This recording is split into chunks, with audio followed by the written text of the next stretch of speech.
Hi everyone, welcome to another tutorial video by Art Explorium. My name is Miss Ashley and we will be exploring tessellations today. Here are some finished examples of tessellations. I can't wait to show you guys how to do these. In this tutorial video, we'll be learning about tessellations. What are tessellations? A tessellation is a special type of pattern that fits together with no gaps and can repeat forever in all directions. Tessellations can be man-made, but they can also be found in nature. Can you guess what these three natural tessellations are on the right?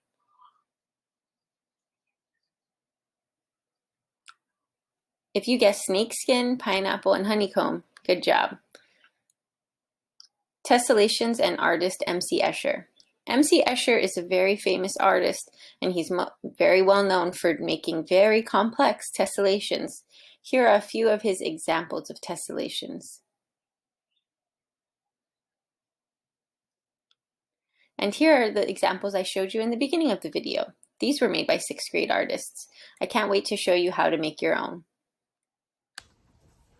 For this project, you will need some materials. You're going to want to have a pencil with an eraser,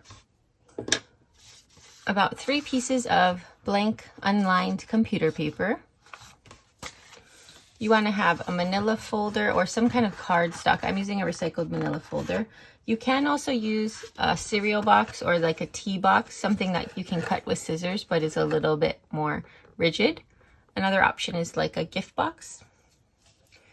You want to have a pair of scissors, some tape. I'm using masking tape. It usually works best to use a tape that can be ripped. And then you want to have something to color with, crayons, colored pencils, or markers. And then if you have a ruler, that would work great. But if you don't, I'll show you an optional way to do the project without one. The first step of this video is to create a square template to create our tessellation. So what you're going to want to do is, if you have a ruler, you're going to use the ruler, and I'm using the inch side, but you can measure it in a different measurement if you want to use centimeters or something. But you just want to make sure squares have the same measurement on all sides. So if you're going to use your ruler, you would want to mark. I'm going to use 4 inches. You'd want to mark where 4 inches is, and you want to make 2 measurements as far as where that is so that you have something to connect the ruler with. And then I'm just going to connect my lines. And I'm going to make it a little longer than it probably needs to be. And you can have an adult help you with this too if this step seems a little bit tricky. And then my next step is to go along that line and to mark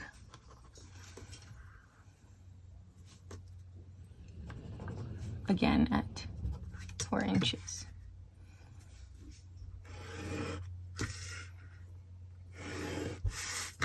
And so now I have a square, and I would cut that out. If you don't have a ruler, the other option is you can use your computer paper, and we want to make a square. So what you want to do is we'll fold down our corner like so. And it should look like a pretty even triangle, so like the same length on each side. And then what we can do is we can follow that cut, and we cut around the fold.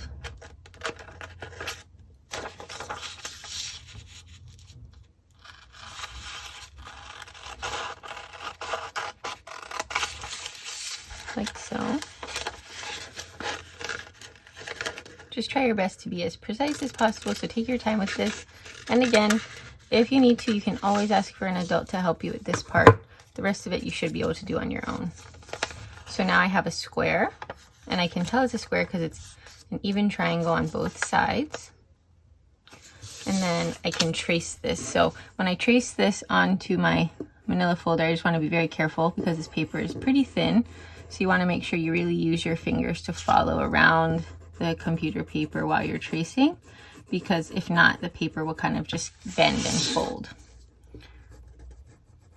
And if you mark up the computer paper, that's okay. It's not a big deal. So there's just two different ways to get a square, and the square is a very important component of making the tessellation, so it's really important that we make a good square before we start. Now, once you have it on your cardstock or your manila folder or your recycled cereal box or gift box, you're going to cut it out. So follow the lines carefully and cut it out. And I've made some pre-made squares here, so this is what we should have at the end. You can just use one square, but sometimes people like to make more than one just to practice, just so that they can, in case they have any mess ups, they have an extra square to work with. So now we're going to make our tessellation template.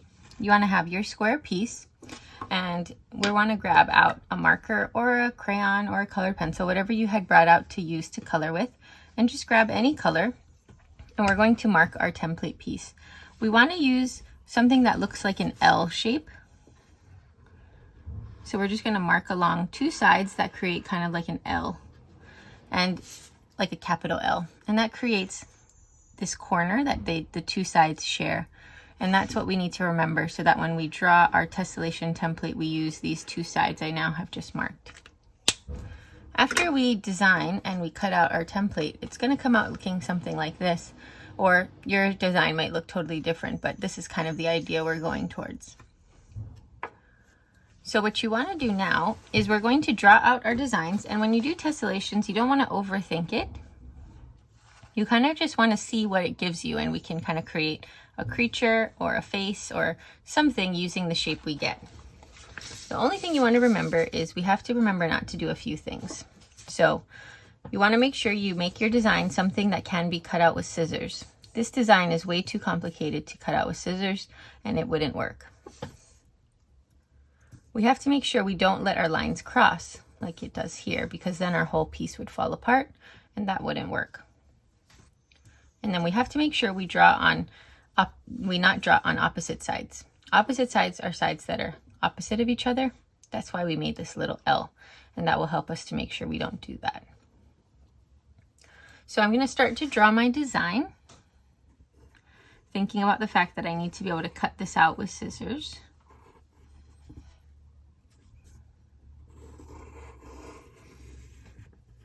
But your design can look like anything, so don't feel like you have to copy mine.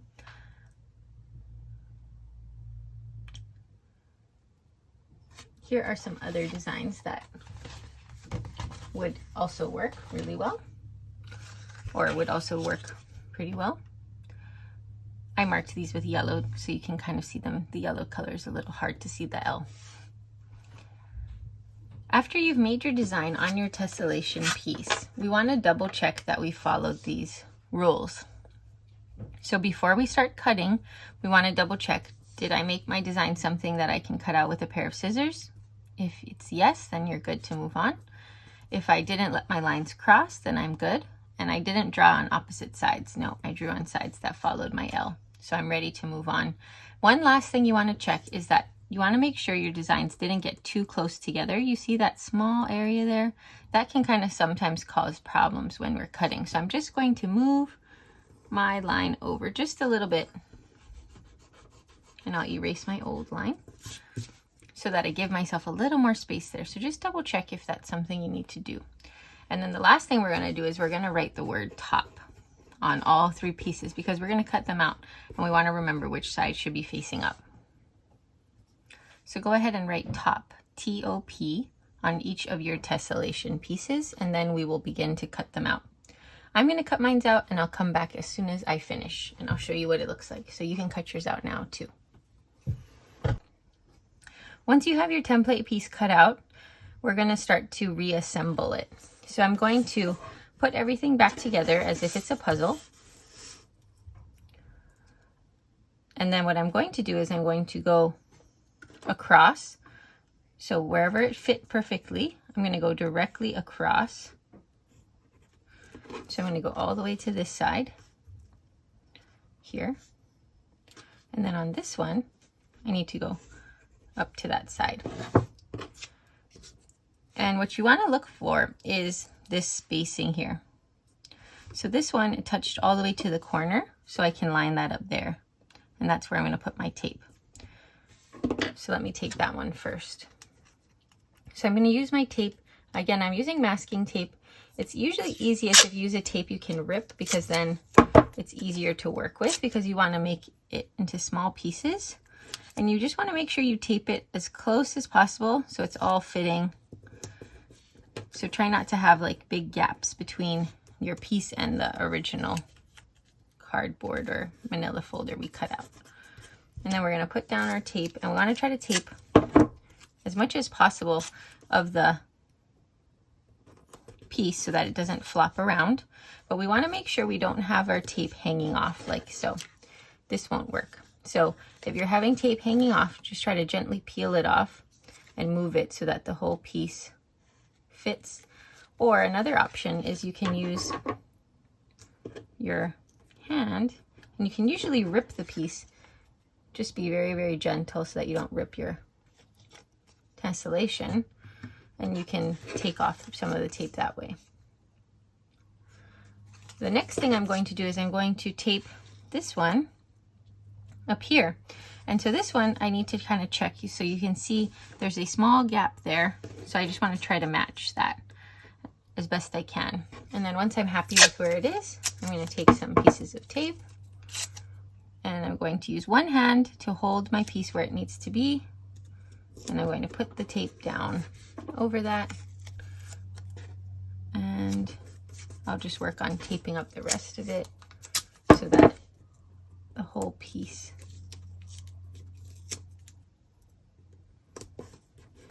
from edge to edge has some tape. To make it extra secure, you can also tape on the back. It doesn't have to be as perfect or covering everything as the front, but it does help to put a little piece of tape on the back side so that it's secure. When I put my tape on the back side, I noticed I made it a little too big, so I'm just going to tear just a little bit off so that it's not coming off of my piece, my tessellation. All right, so now that this is taped, we're ready to go. So you're going to grab a piece of your computer paper, and we're just going to test out our tessellation. So we're going to trace it.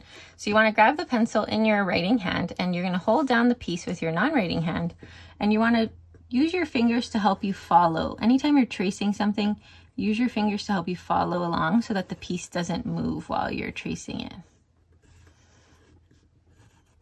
Another tip that you can do if you have a hard time with tracing, and I'll show you this when we do our final, is you can put a tiny piece of tape on the back of whatever you're tracing, and like a little ring of tape, and that will help it so it doesn't move.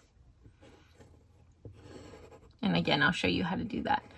Try your best on this part. If you're struggling, then we know we should probably put some tape on the back of your piece when we do the final. So now I have my tessellation piece traced. And now what you want to do is you want to rotate this tessellation until you see something that looks like a creature or a face or something that you want to draw. So for example, if I saw this as kind of being like eyes,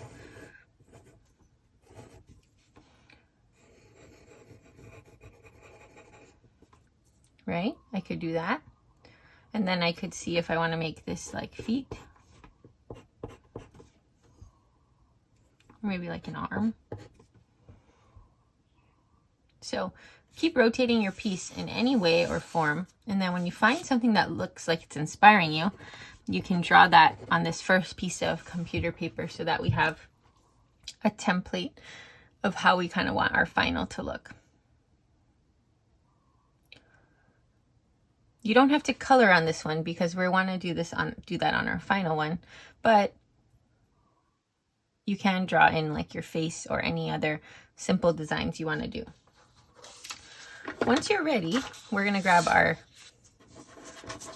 next piece of computer paper, and we're going to start to trace our template on this piece until it fills the whole thing. So what this will do, or what would be easiest to do with this, is we're going to grab a tiny piece of our tape that we've been using, and then we're going to roll it into a roll. So I'm going to fold it on one half and then I'm going to fold it on the other half, and that creates a tape roll, which is sticky on both sides. So I'm going to put that down on my tessellation piece, and now when I trace it, I will be able to trace, and it's not going to move completely. I still want to use my hands to help me, but this will help tremendously. And I'm starting at one corner or one end. This helps so that I don't have to have odd pieces as I go. So when I'm ready to move it, I'm just going to gently pull the tape up. Just make sure you do that gently so it doesn't rip your paper. And then I'm going to check and move my tessellation, and it should fit together perfectly like a puzzle. So I'll trace that one, and I'm not going to trace the side where I already traced because it fits together there.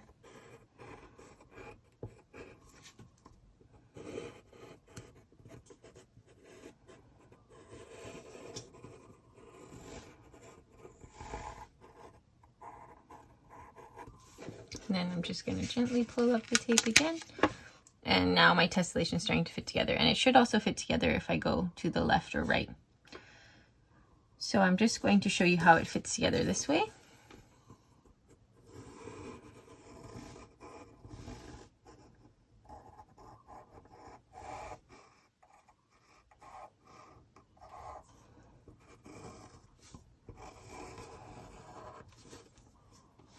And so now that you have seen how the pieces fit together, I'm just going to continue to work my way up and around. And I'll show you what this looks like once it's all traced. So now what we're going to do is we are going to put our design into our tessellation. I've made 2 rows. You don't have to do the tiny corners. If you want to, that's like a big challenge. So you can try it if you want. But the main thing is I have 2 rows I can put my tessellations into. And now I'm going to draw my design into them. So I can follow what I did.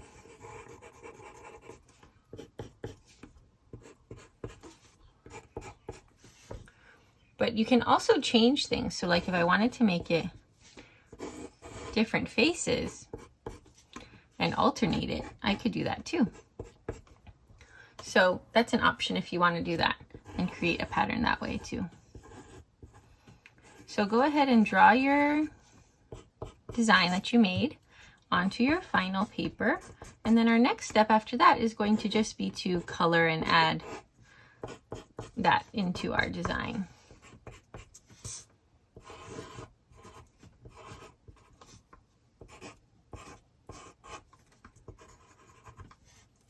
Like so.